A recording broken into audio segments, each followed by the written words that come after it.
Greetings and welcome to our third episode of A Pandeist View.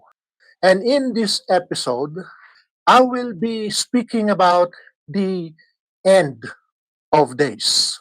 Again, this program is not prophetic in any way. I'm not coming to you as a prophet of these days, although there are so many prophetic voices coming out on our TV screens these days due to the fact that there's war in Iran.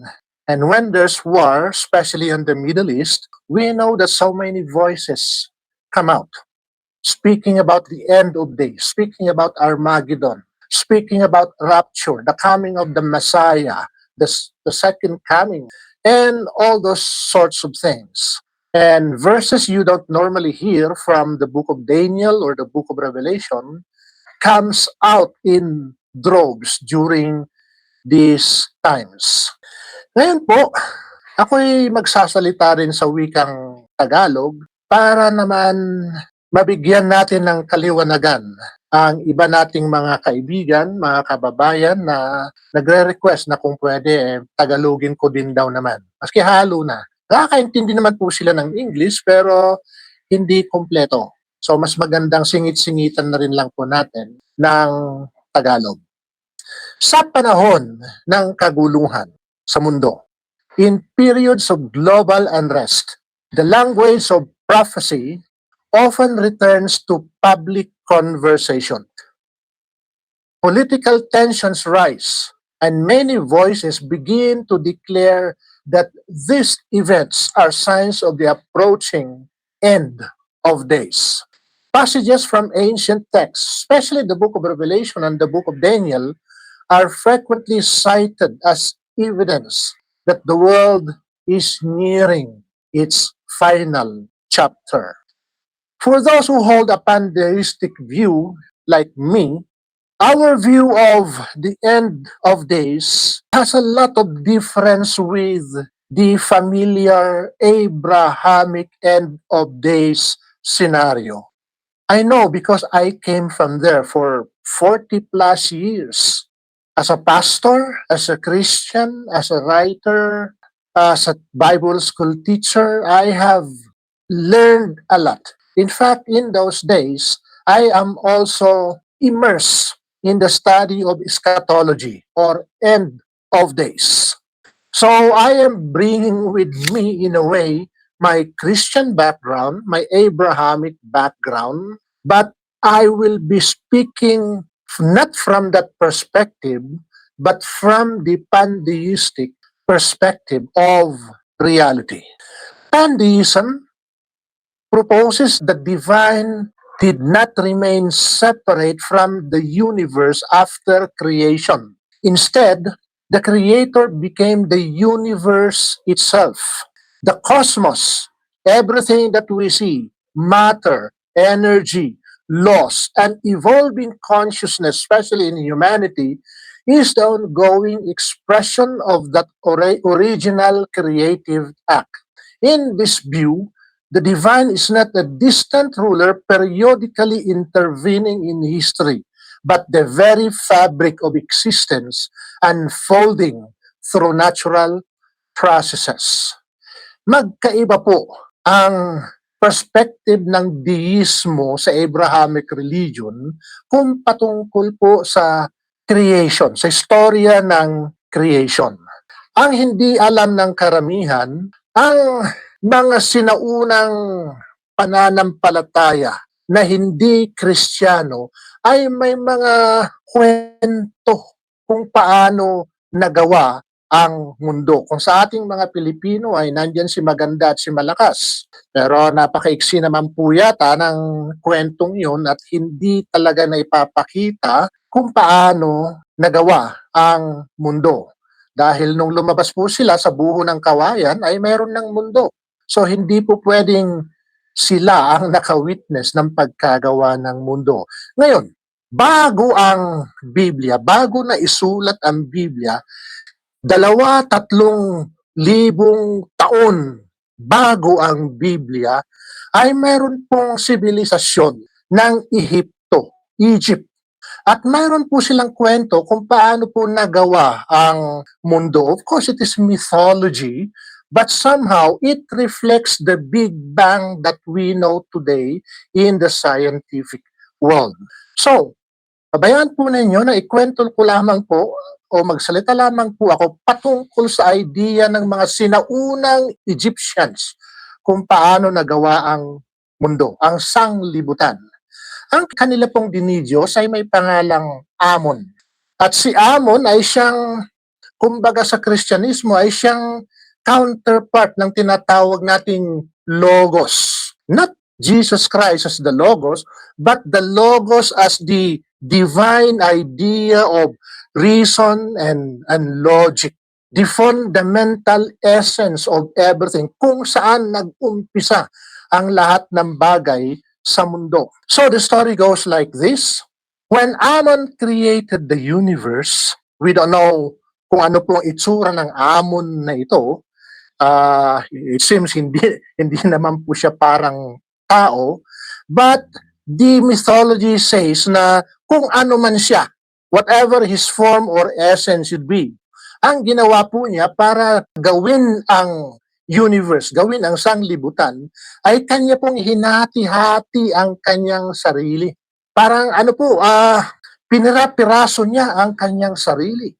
At yung mga parte ng kanyang katawan, kung applicable po yung salitang yon sa kanya, ay siyang naging mga bituin, naging mga araw, naging mga constellation, naging ang mundo natin, at naging kung ano pa, kahoy, tubig, bato, bundok.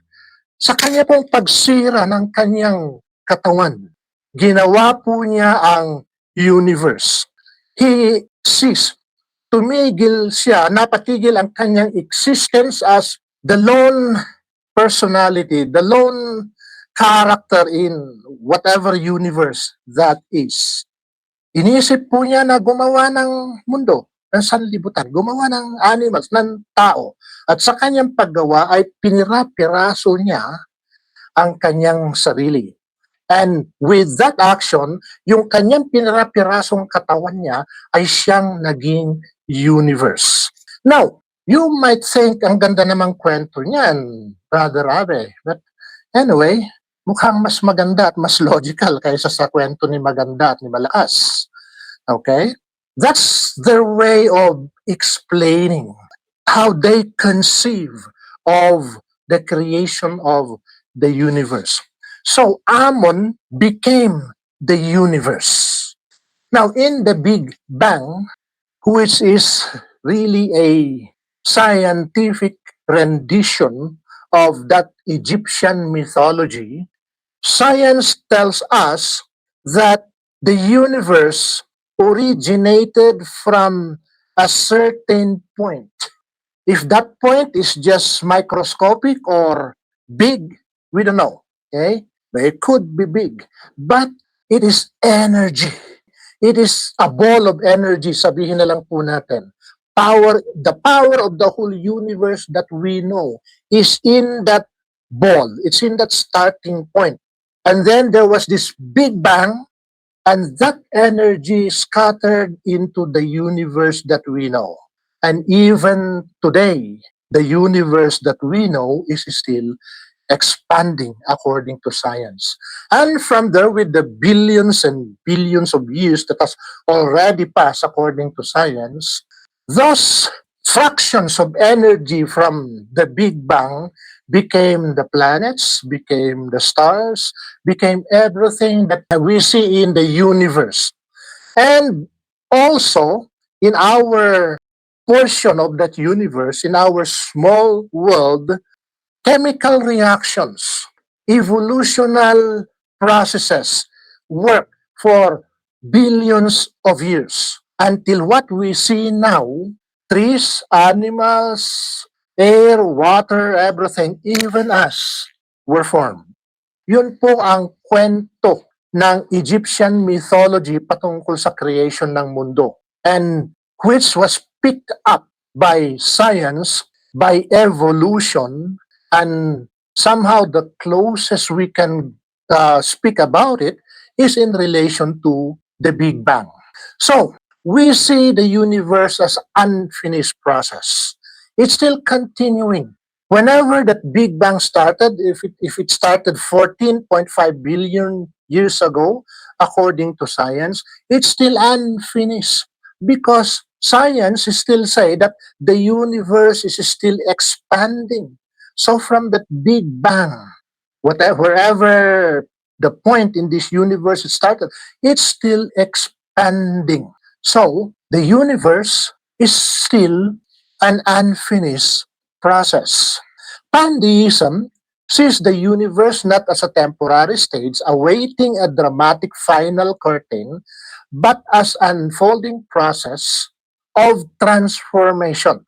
From the birth of stars to the emergence of life and consciousness, the cosmos reveals a story of continuous becoming. And we, as human beings today, are a part of that story. We are parts of that story. Modern science tells us that the universe has existed for billions of years and may continue for billions more. Against this vast cosmic backdrop, our present conflicts, though serious and often tragic, occupy only a brief moment in an immense evolutionary time. Now, we are tinitingnan po natin ngayon ang mga sitwasyon na nangyayari. Wars here and wars there. Yes, for the people, for us who experience such things in our times, it troubles us. But such things are but just a short backdrop of the things going on in this universe for billions of years. To interpret every war or crisis as the final moment of history reflects a deeply human tendency toward anxiety. Each generation has believed at one time or another that it might be living in the last days. Yet, history continues to move forward. Tama po yan. Basta may gera. Sabi ng mga tao, oy, last days na ito. Hindi lamang po itong gerang ito ang tinawag ng mga tao na last days. Marami na pong gerang nakaraan na yung mga taong nabubuhay noon ay ang tawag nila last days na. But history continues to unfold. Each war is nothing but a moment in history. Lahat ng mga giyerang natapos na are just a small moment of history. And as a Pandis, I would say, what we are witnessing now in Iran, in Israel, is but another moment of history. It will end, and the world will continue to move forward. Many of the biblical passages associated with katapusan ng mundo, end of days, were written during times of intense political oppression and social upheaval. Apocalyptic imagery serve as a powerful symbolic language for communities living under threat, living under such situations. The dramatic visions of beasts, battles, and cosmic upheavals found in the book of Revelation or in the book of Daniel were not merely predictions of distant global events. They also reflected the struggles of people living under imperial domination, expressing hope that injustice and tyranny would not ultimately prevail. Pag nangyayari pa mga kapanahonan ito, may gera, end of days and lahat-lahat na. Ang dami pong lumalabas ng mga kwento. Kung noon, sa Biblia, nakikita natin may dragon, may leon, may ano pa ba yung iba, may tigre, may dragon. Sometimes those images come because of the situation. Maski nga ngayon, dinggin po ninyo, basahin ninyo yung mga nakapost dyan sa YouTube na yan. Lumalabas ang mga images ng The beast daw, okay? Armageddon na, malabas yung, depende sa inyong background. Ito na yung beast with the 7 heads. Ito na yung dragon na umaapoy ang kanyang paghina. We have to understand that in such situations, apocalyptic thoughts, and that's perhaps the best way that people can come up with to describe what is happening. I don't need to belabor a lot para i-explain po ito, I hope. In this country, we have a Christian background, and in one way or the other, we have been bombarded, indoctrinated in apocalyptic images since we were young. Our books, may mga drawing ng kung ano ang itsura ng the Antichrist. Even today, ang ano nga ngayon dahil hindi mo na kailangang i-print, dito ka na lang sa internet, mag-chat GPT ka na lang, gagawan ka na ng itsura ng isang beast. At ang dami po ngayon. Ang dami po ngayon. At kung hindi mo salain, talagang mahihilo ka kung ano ang yung dapat paniwalaan. Ganon din sa libro ni Daniel. The visions recorded in the book of Daniel emerge from a context of persecution and resistance. We have to understand na si Daniel ay nabuhay na may mga gera. Persia, Iran, Medo-Persia, Babylon, gera po yan mga yan.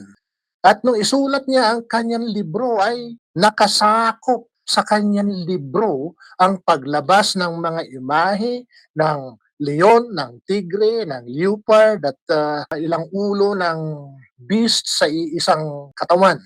But we have to understand that they were trying to explain through images what they were experiencing. Through metaphor. Hindi po description dahil yun ang nakita, but the best way that they can express metaphorically what they want to express. Understanding the historical context allows readers to approach this text with wisdom rather than fear. Apocalyptic language often speaks in symbols meant to encourage perseverance, not to provide a literal timeline of world destruction. Now, in these days, gera, lumalabas palagi yung salitang Armageddon. Okay? Ay, yan na Armageddon. Mawawala na ang uukupahin na ang Israel, yung Northern Kingdom, Russia and Turkey and Iran. Bababa na sila at sasakupin na nila ang Israel. The 200 million man army will come riding on horses. Yun po ang nasa image sa Revelation. The thing is, kung sinusundan pa rin ninyo yung kwentong yun, mag-isip-isip naman na kayo. Okay? Saan manggagaling ang 200 million na sundalo na nakasakay ng kabayo? Wala na nga nagkakabayo ngayon Diba? Aeroplano, rockets na ang gumagana ngayon. Wala na pong kabayo. At wala na rin 200 million man army na manggagaling daw sa China. Kabisado ko po yan. 3 libro po ng eschatology ang aking naisulat nung ako'y Kristiyano pa. Okay? From a pantheistic standpoint, the true battle of humanity, as I see it now, may not be a cosmic war foretold in prophecy. Instead, it may be the ongoing struggle within human civilization itself. Noon po, sakay ako sa mga kwentong ganon, na ipag-preach ko rin po yan. Nasabi ko sa aking kongregasyon. Pero becoming a deist gave me a different perspective. Nakita ko na ang mga prophecies sa Biblia, opo, tama, tugma, may mga parehong salita. Ang salitang Armageddon, pareho lang. Megiddo sa Israel, nandun pa naman ang Megiddo. The thing is, one thing observable this time, hindi naman na po sila pumupunta sa Megiddo. Paanong naging Armageddon pa yan? Small things that will question you about the fulfillment of such prophecies. Every generation faces a choice between opposing forces? Do you go for reason or do you lean on fanaticism? Cooperation or domination? Compassion or cruelty? The outcomes of these struggles shape the direction of history far more than ancient predictions. Ang mga if we will just observe the things that are happening on this world, they determine the course of our future history more than what we have read from what we call prophecy. Wala na po sa script ng Biblia the unfolding developments ng mundo ngayon. The things that are happening today in the world stage are no longer following the script that is anticipated in the Bible. Kumbaga sa kwento, nandyan yung manuscript, nandyan yung storya, gumagawa ng sine yung direktor. Eh, yung developments, hindi na pwede yung script. So, papalitan na nila. Because today, what is happening in the world is the book we have to read. And is the book we have to make as our foundation for whatever we think will come after this. So, will the Iran-Israeli-US war be the end of the world, be the end of times? Well, it will be the end for some people, I know. If the news are right, it's the end of Benjamin Netanyahu already, along with a number of his generals. It's the end of how many royalties, leaders already in Iran.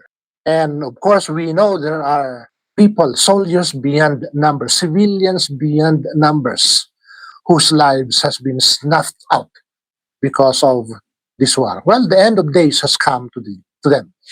But the world, the universe, it will still go on. If there is an Armageddon in our time, it may be the internal conflict between humanity's growing power and its still developing wisdom. Scientific and technological progress have placed immense capabilities in human hands. Whether those capabilities lead to destruction or to greater enlightenment depends on the maturity with which humanity will use them. One of the most important implications of pantheism is responsibility. If the universe itself, from the story I quoted earlier, told you earlier, if the universe is the manifestation of the divine, then human consciousness represents one of the ways the cosmos becomes aware of itself. Our actions, therefore, matter profoundly. Wars, environmental destruction, and injustice are not signs that the world is about to end. Rather, they are reminders that humanity has not yet fully learned how to live wisely with the power it possesses. The survival and flourishing of civilization will depend less on prophetic speculation and more on the cultivation of reason, empathy, and global cooperation. There's a twist. While before, we are looking at the supernatural apocalyptic stories. But today, in many ways, man is maturing. And I kind of predict that after this war, there will be talks of peace and cooperation in a larger scale than what we have witnessed before. In this sense, the future of humanity is not written in advance through what we call as sacred scriptures. The future of humanity is not written in the Bible, in the Quran, or any other religious scripture you can get hold of. Maybe the sages of the past, in their wise thinking, may have logically predicted in what is to come, but they didn't get the details. In fact, The apocalyptic pictures that we see in the Bible were centered in the Middle East. But what if China, India, Pakistan rise up? Those are nuclear countries.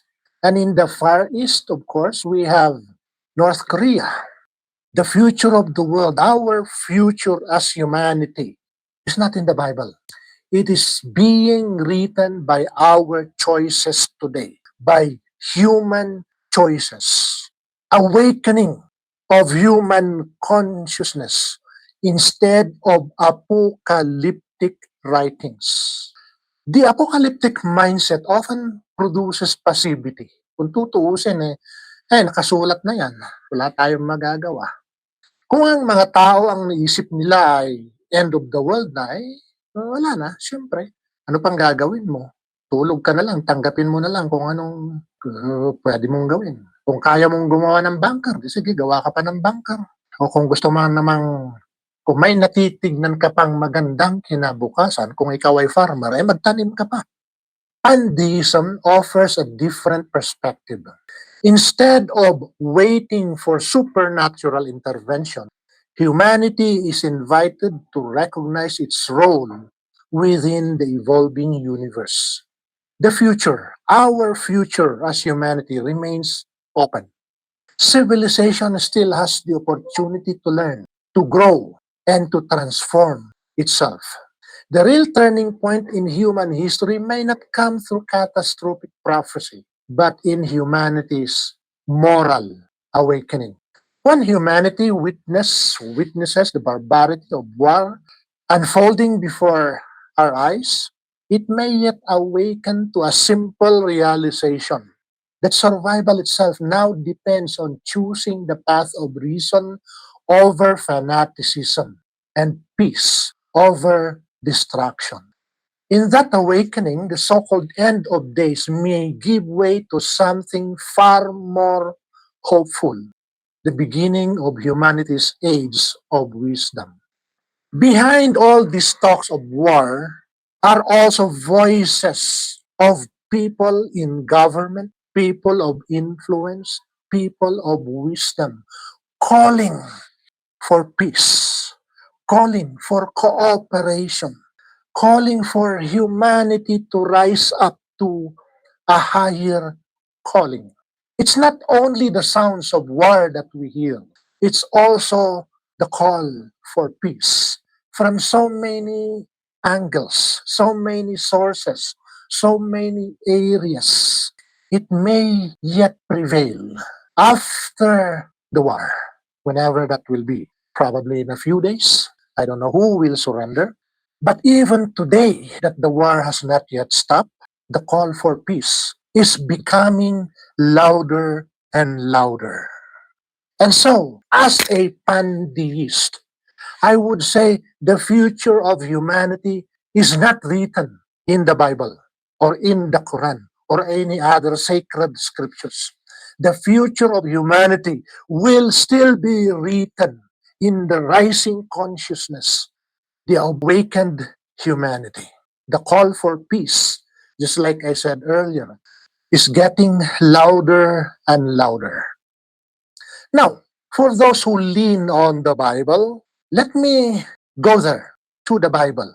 Because sometimes people look only at certain verses that they like. But do you know the Bible itself talks about peace coming into the world? But why are they ignored? Why are those verses ignored? Kasi po, ang tao, gusto nila ng supernatural. They are looking at, sa Kristyanismo nga po, eto, ang expectation is, darating na si Jesus, rapture na, matatalo na ang mga kalaban ng Israel. I don't know, but I have an upcoming article. The title, ay hindi po magugustuhan ng mga Kristiyano. The title is, Will Israel Survive?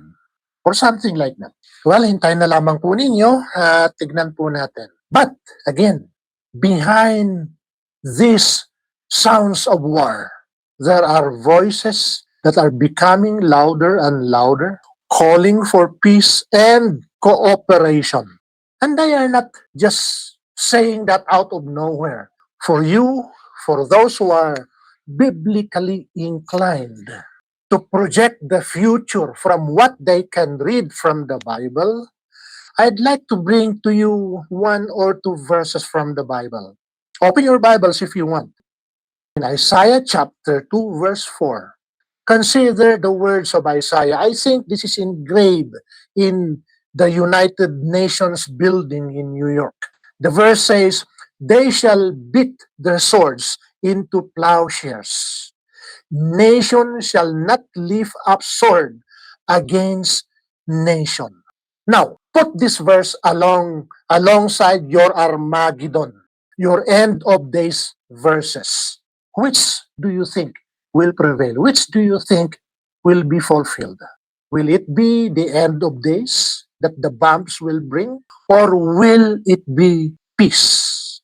Consider the words of Isaiah and consider the world of the Jews, the religious Jews, not the Zionists. Okay? As you all know, there are two kinds of Jews this time.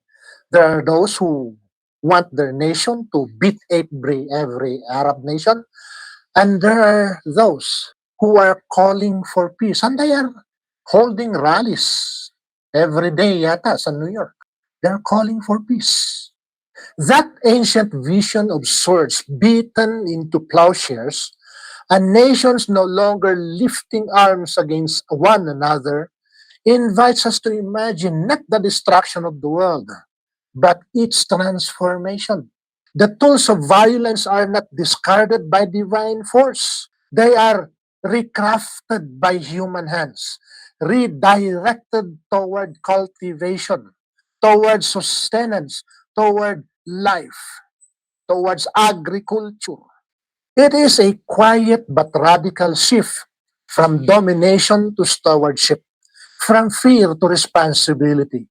In this light, end of days, ang katapusan ng mundo is not an ending imposed from above, but a turning point that emerges from within humanity itself. Such a transformation demands more than absence of war. It calls for the presence of wisdom.